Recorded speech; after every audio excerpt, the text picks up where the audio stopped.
I once worked as a nurse in a mental hospital. It didn't last very long, and I soon left. It is obvious why. A mental hospital is not the most cheerful place. I will not describe here all the delights I saw. That is not what I want to tell you about. I'm going to tell you about one patient. Out of respect, I will not reveal his real name here. Adrian caught my attention on my very first day on the job. He was not like the other patients, neither like convicts feigning madness, nor like schizophrenics muttering incoherent nonsense under their breath, nor, for that matter, like the impoverished vegetative patients who could only stare blankly at a white wall all day. Adrian looked like an ordinary man, worn out, yet still of sound mind. His medical record stated that he was only 29, but he looked rather like 39. His speech, actions, and gaze showed no signs of mental pathology. I became curious about why someone like him might have been locked away here. And from the nurses, I learned that Adrian had once killed 3 people, including his own sister, in very sophisticated ways, for which he was declared not guilty by reason of insanity, and sent here to endure a miserable existence among half-alive shells who were once human. I was astonished. How could such an apparently completely rational man be a bloodthirsty murderer? Although I knew about Adrian's past, I couldn't shake the feeling of pity for him. I had never been naive, yet my subconscious could not allow the thought that Adrian had ended the lives of 3 people. One day, I had a conversation with him that I still recall with shuddering. Then I went to his ward to administer an injection. "Hello," I said from the doorway. "Adrian, please roll up your sleeve. The doctor has ordered an injection." Adrian complied silently. It was quite strange, considering that Adrian, at least formally, was insane. Usually, other patients would often break into wild hysterics, and without the help of 2 orderlies with biceps as large as an elephant's waist, no procedure could be carried out. However, nothing like that ever happened with him, and I even went to his room alone with the syringe, unafraid that the syringe might end up in my throat. When I finished, Adrian said, "Thank you, and thank you for your courtesy." "What do you mean?" I asked in surprise. "You address me by my name and speak to me formally. Other staff usually call me, 'Hey you,' and refer to me among themselves only as the butcher." His voice was tired and full of indifference. It seemed he truly did not care about anything he was saying. A surge of pity overwhelmed me. Despite my 10 years of experience as a nurse, I had not completely lost the last vestiges of compassion. I sat at the edge of Adrian's bed and asked him the question that had tormented me for so long. "Did you really kill all those people?" Adrian fell silent, then said, "I really don't know anymore." "I see," I said in disappointment. In that moment, I decided that I had been mistaken, and that Adrian was indeed insane. "I know what you must have thought. In truth, that's to be expected given where we are. Perhaps you're right, but I still want to believe that neither you nor the doctors nor even I truly know what happened that day." Adrian stared off into the distance as he uttered these words, not even looking in my direction. "And what do you think?" I asked. "I really don't know what to think," Adrian replied with a sad smile and a shrug. I was afraid that my interest might trigger an outburst of aggression in him. After all, reason demanded that I be cautious with the mental hospital patient. Yet my intuition insisted that Adrian was all right. Trusting my intuition, I asked Adrian, "What happened that day?" I can't explain it to someone I address so formally. Adrian looked at me for the first time and smiled. All right, now you'll tell me what happened that day. I'd be more than happy to share it with someone. I don't expect you to believe this story. You might even think that I don't belong here. But you know, something inside tells me that I can share it with you. In my opinion, you're a good person who won't judge me like the others do. So, listen. I had a younger sister. Our parents died when I had just turned 18 and she was 8. I won't go into the details of that sorrowful story. What matters is that we were left alone. From a carefree childhood, I was abruptly thrust into the harsh world of adulthood, completely alone and burdened with caring for my little sister. But no, I do not complain about her. After our parents passed away, she became the only person close to me. She became everything. I had to learn to live as an adult. For the next 5 years, I spared no effort. By day, I studied, and by evening, I worked to earn even the barest minimum of money to survive. I had to economize on everything, especially on myself, and do it for my sister's sake. One day, I went a whole week without food, just so I could afford to give my little sister a bar of chocolate for her birthday.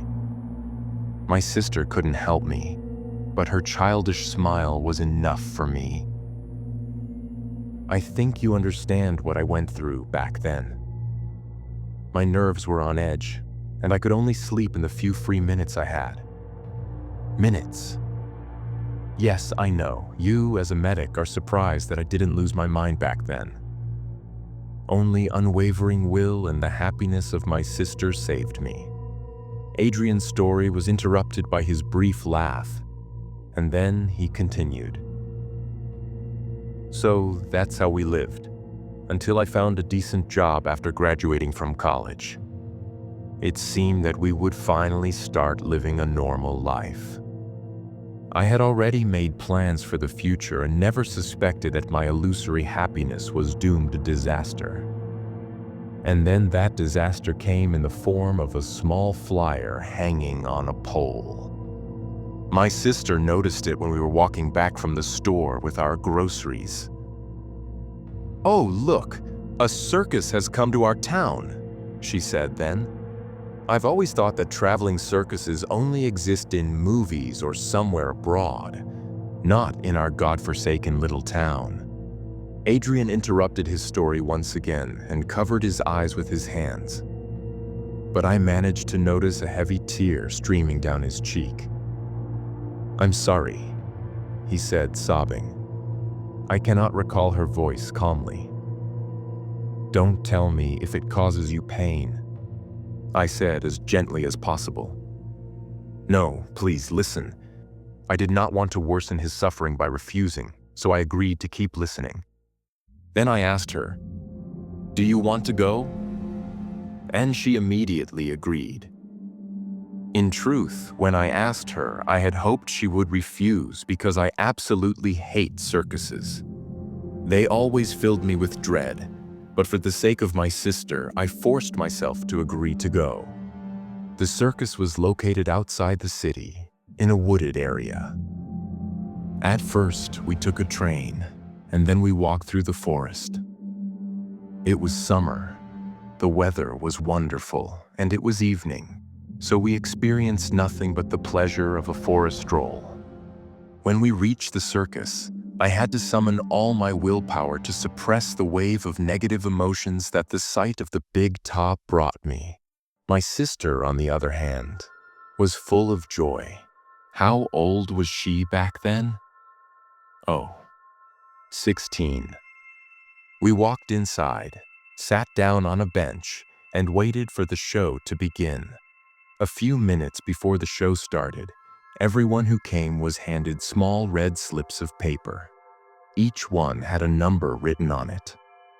Both mine and my sister's had the same number, 4. The performance began, and the host came out on stage. Something about him reminded me of the Joker from the comics. Funny, isn't it? Adrian smiled. The whole show lasted about 2 hours. At the end, that Joker lookalike came back on stage and said the circus was holding a contest. He told everyone to check the red slips of paper they'd received before the show started.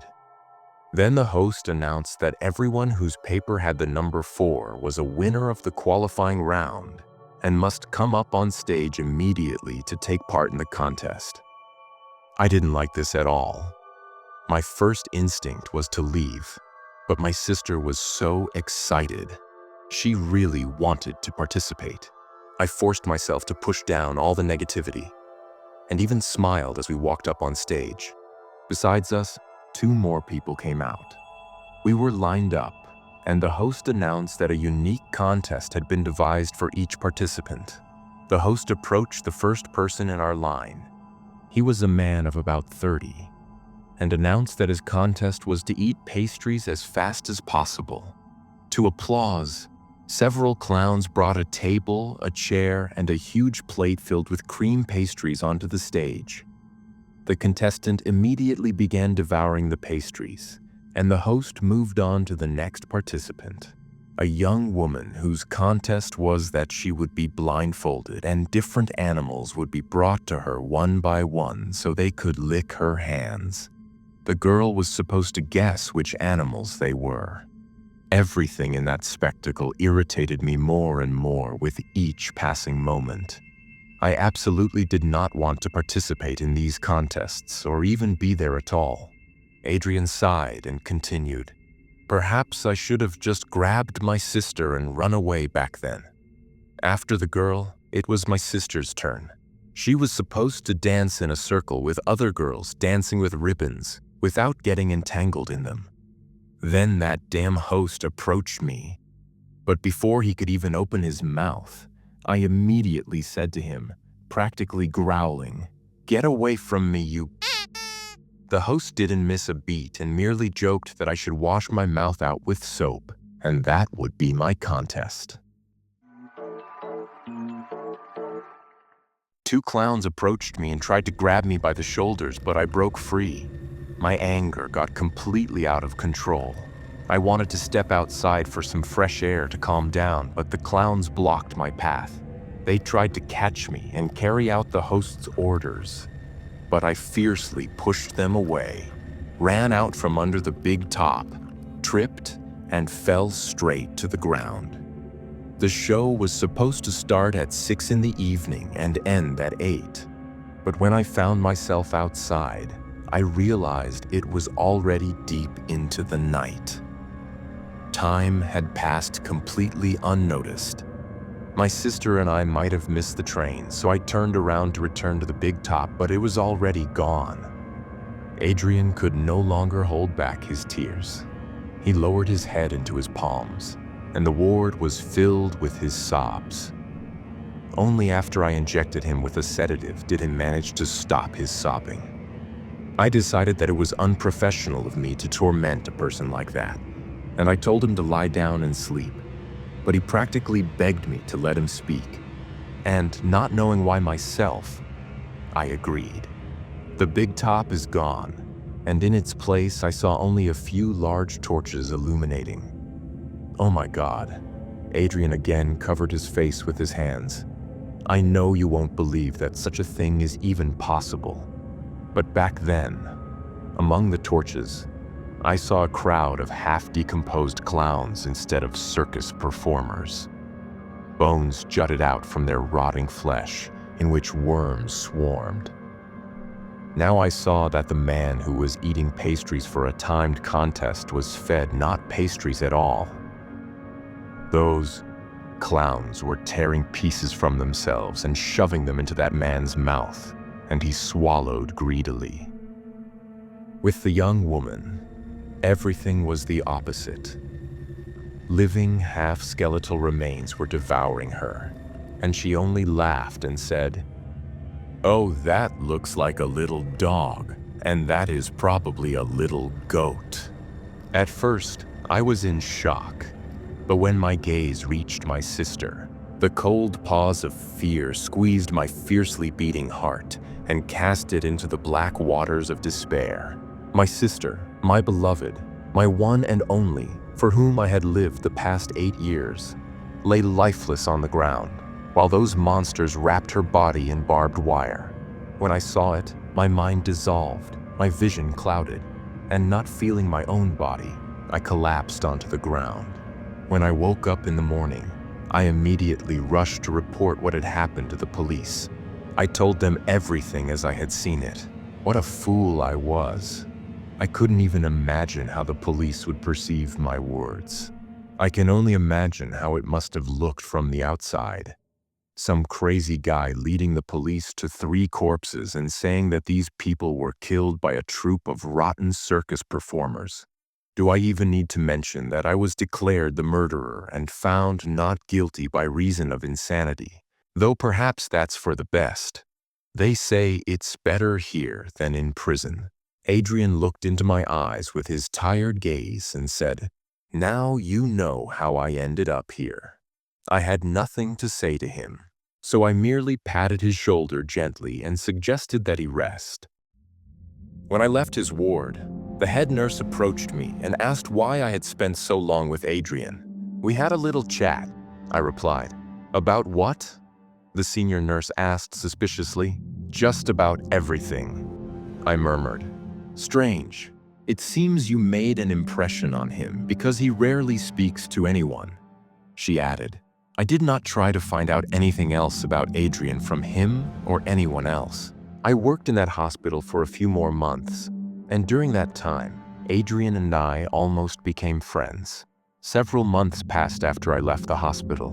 I no longer deal with patients in psychiatric institutions, but I still revisit Adrian's memory and ponder his story, whether it is the ravings of a madman. One evening, after a long and exhausting shift at a local clinic, I was walking home under a cool, starry sky.